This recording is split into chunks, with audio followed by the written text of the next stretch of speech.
ભારત નેપાળ સરહદે આયાત કર વિરુદ્ધ ઉગ્ર દેખાવો।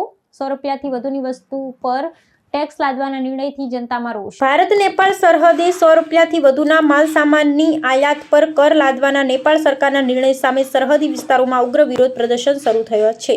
નેપાળના તેરાઈ પ્રદેશમાં સ્થિત બીરગંજ સહિતના અનેક શહેરોમાં જનતા અને વેપારી સંગઠનોએ આકરા નિયમો સામે આંદોલન કરી આંતરરાષ્ટ્રીય વ્યાપારમાં છૂટછાટ આપવા માંગ કરી છે।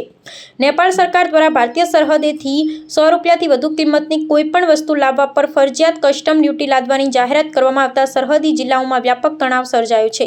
નેપાળી નવા વર્ષના પ્રારંભથી અમલમાં આવેલા કડક નિયમોના વિરોધમાં બીરગંજ, સિરાહા અને ધનુષા જેવા વિસ્તારોમાં સેંકડો લોકોએ રસ્તા પર ઉતરી સૂત્રોચ્ચાર કર્યા હતા। સ્થાનિક વહીવટીતંત્ર અને સશસ્ત્ર પોલીસ દળો દ્વારા સરહદ પર માલસામાનની કડક તપાસ કરવામાં આવી રહી છે, જેને કારણે સામાન્ય નાગરિકો માટે ઘર વપરાશની ચીજવસ્તુઓ લાવવી પણ અત્યંત મુશ્કેલ બની ગઈ છે।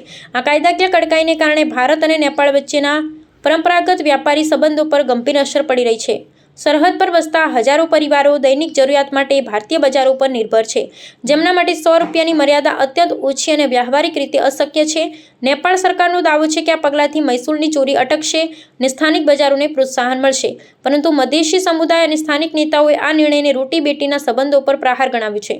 અનેક રાજકીય પક્ષો અને સામાજિક સંગઠનોએ ચેતવણી આપી છે કે જો આ મર્યાદામાં વધારો કરવામાં નહીં આવે અથવા ઘર વપરાશની વસ્તુઓને કરમુક્ત કરવામાં નહીં આવે તો આગામી દિવસોમાં આ વિરોધ પ્રદર્શન સમગ્ર તેરાઈ પંથકમાં પ્રસરી શકશે।